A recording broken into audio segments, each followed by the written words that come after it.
Bienvenue sur Africa 24 dans cette nouvelle édition du QG Weekend. Au sommaire de l'actualité, les Burkinabés votent depuis ce dimanche matin pour les élections municipales, élections qui concernent plus de 9000 circonscriptions à travers tout le territoire national. Les précisions dès le début de ce journal.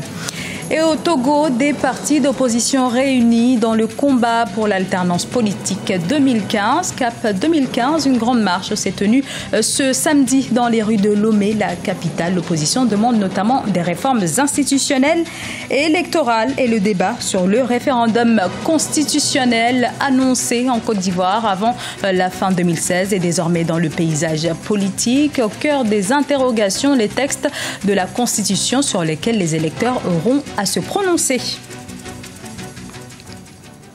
Au Burkina Faso, plus de 5 millions d'électeurs sont appelés aux urnes ce dimanche pour les élections municipales. 85 partis et regroupements sont en lice pour ce dernier scrutin censé parachever le long processus politique post-insurrectionnel. On écoute à ce propos le chef de l'État burkinabé, Roch Marc Christian Kaboré. Et vous savez que pendant un an, les conseils ont été dissous. Et donc c'est un chaînon manquant qui est important. C'est pourquoi nous sommes satisfaits et nous nous satisfaisons d'avance de la mise en place donc, des mairies et aussi des conseils régionaux qui vont permettre en tout cas d'assumer cette mission-là de démocratie à la base et de construire, de bâtir également partout où il y a les communes, d'apporter leur contribution et la contribution des populations à l'édification du Burkina Faso. On écoute également quelques réactions recueillies auprès de Burkinabés interrogés ce dimanche matin à l'ouverture des bureaux de vote. Je suis venu voter. On aime le dire, c'est un devoir citoyen. Moi, je suis venu l'accomplir. Dans l'ensemble, ça va. Mais bon, malheureusement, il y a moins d'influence. Tout se passe très bien. Je vous remercie seulement que ça soit bien jusqu'à la fin. Non, pour le moment, les gens sont à la messe. À la sortie de la messe, vous allez voir l'affluence. Oh, les élus vraiment doivent travailler pour les communes, pour le développement de nos communes. C'est ce que nous attendons d'eux. Moi, je suis venu accomplir mon devoir de citoyen en votant le parti que je pensais qui pourrait qui pourrait peut-être faire ce que je veux dans mon secteur. Dans le reste de l'actualité également, lancement ce samedi au Gabon d'un nouveau mouvement politique baptisé Dynamique Plurielle pour Ali Bongo Ondimba. Son objectif, soutenir le président sortant, candidat à un second mandat lors de l'élection prévue en août 2016. Ce mouvement, composé notamment de partis de la majorité présidentielle et de certains partis d'opposition, voit le jour dans un contexte marqué par de nombreuses défections au sein du Parti démocratique gabonais, le parti présidentielle. Les militants et sympathisants de CAP 2015, une coalition de partis politiques de l'opposition togolaise, ont défilé ce samedi dans la capitale. L'opposition exige notamment des réformes constitutionnelles, institutionnelles, mais également électorales, avec notamment la limitation du nombre de mandats présidentiels. Un reportage d'Emefa Kofi, notre correspondante au Togo. Le combat pour l'alternance politique en 2015 renoue avec les manifestations de rue. Cette reprise, plus d'un an après la présidentielle d'avril 2015, fait suite au processus de décentralisation annoncé par le chef de l'État. Le CAP 2015, à travers cette manifestation, demande à être associé au processus. Le processus engagé est un processus unilatéral.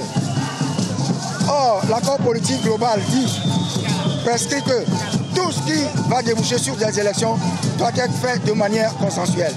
C'est donc la raison pour laquelle nous disons qu'il faut que le gouvernement prenne les dispositions pour mettre en place un dialogue national pour discuter de tous ces problèmes. Les réformes prescrites par l'accord politique global, la décentralisation, les élections locales, etc.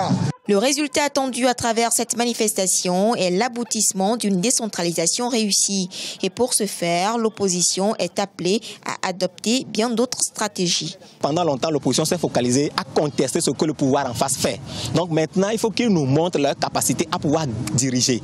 L'aménagement du territoire, comment est-ce qu'ils vont le penser? Le système sanitaire au niveau des communes, quelle est leur idée? Le système éducatif nous regarde pour le pouvoir central, c'est eux qui doivent le faire. Quel est leur programme? La politique extérieure, qu'est-ce qu'ils nous proposent? Même l'implication des acteurs culturels dans le développement, comment est-ce que ça se passe? Et je pense que c'est normal qu'ils contestent la méthode du chef de l'État actuellement, mais en amont, eux-mêmes, ils doivent faire un travail pour qu'ils ne soient pas surpris. Ouvrir un cadre de dialogue et solutions partagées par plusieurs organisations de la société civile. Dans son discours à la nation du 27 avril 2016, le président Faure Gnassingbé a promis tenir compte des contributions constructives des uns et des autres pour une démocratie participative. En Côte d'Ivoire, une réforme de la Constitution annoncée par le chef de l'État, Alassane Ouattara, devrait se tenir prochainement. Réforme qui pourrait concerner l'article 35 portant sur la nationalité des candidats à la présidentielle. Mais de manière générale, beaucoup d'interrogations demeurent encore sur le contenu du projet de la réforme constitutionnelle. Un reportage d'Olivier Conan avec les commentaires d'Ibrahima Dioumaba. Bientôt, une nouvelle constitution en Côte d'Ivoire. En 2015, le président de la République, Alassane Ouattara, avait annoncé son intention de modifier la constitution du pays pour en retirer les articles confligènes. Il a notamment cité l'article 35 qui stipule que le candidat à la présidence ne doit s'être jamais prévalu d'une autre nationalité et être né de père et de mère eux-mêmes ivoiriens d'origine. Des conditions d'éligibilité jugées draconiennes dans un pays où les étrangers représentent près de 26% de la population. L'article 35 de la Constitution serait l'une des causes de la crise ivoirienne selon certains hommes politiques. Certains partis politiques, dont le Front populaire ivoirien, sont favorables à la révision de la Constitution. Depuis 2013, nous le disons, qu'il faut une révision de la Constitution. Parce qu'une Constitution doit s'adapter à l'évolution du pays et aux réalités des populations. Or, nous savons que la crise que nous vivons tire aussi une part de sa source dans l'inadéquation de la Constitution.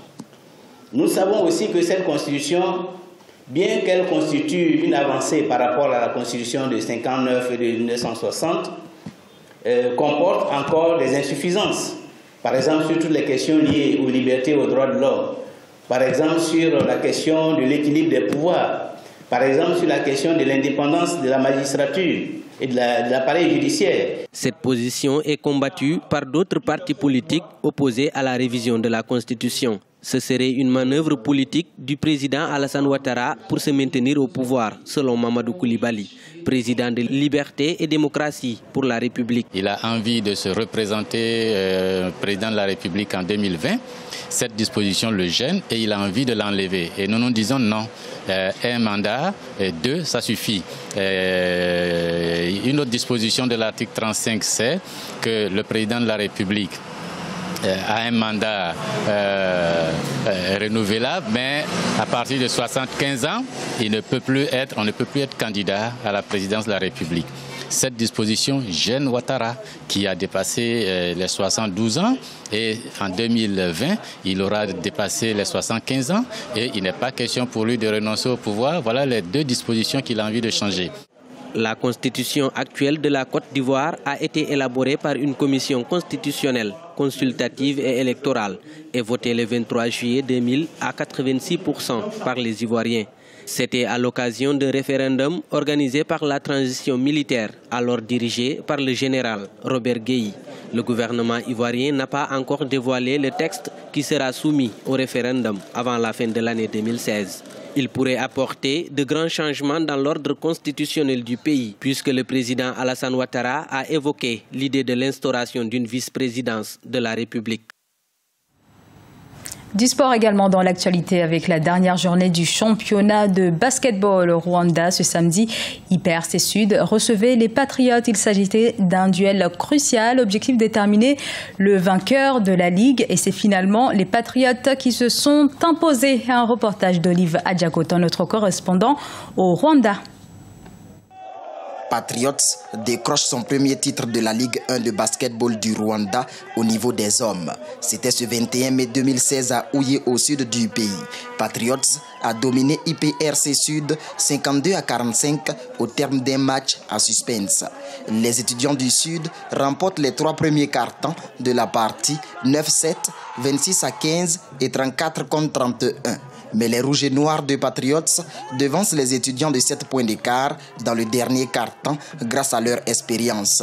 Patriots devient ainsi champion en remportant 16 matchs sur 18. On voulait être champion parce qu'on a fait l'erreur de perdre contre la PRC Kigali. Ça, on devait nous rattraper. Je suis très content, je remercie le bon Dieu. C'est un grand plaisir, je suis très content.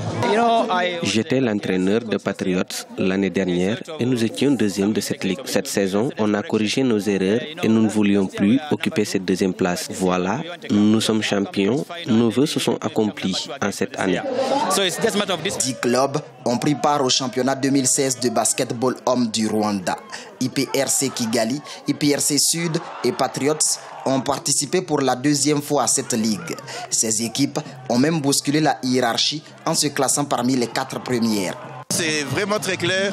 Le basket est un jeu aujourd'hui qui commence à se faire un nom au Rwanda et nous sommes très satisfaits de ce qui est en train de se passer au niveau du championnat. Actuellement, les gros poids lourds commencent à être bousculés, notamment Espoir qui a fait quand même un bail en remportant au moins 3 fois le championnat. Ça a vraiment boosté un peu le niveau du championnat et on espère que l'année prochaine on aura encore d'autres équipes qui viendront et ce qui fera le bonheur du basketball rwandais. Les 4 meilleurs clubs se rencontreront en juin 2016 pour disputer les play-offs. Rappelons que le Rwanda accueille en juillet 2016 l'Afro-Basket des U18 chez les hommes. C'était le journal de la rédaction. Merci de l'avoir suivi. Dans un instant, une nouvelle édition de l'information sur Africa 24.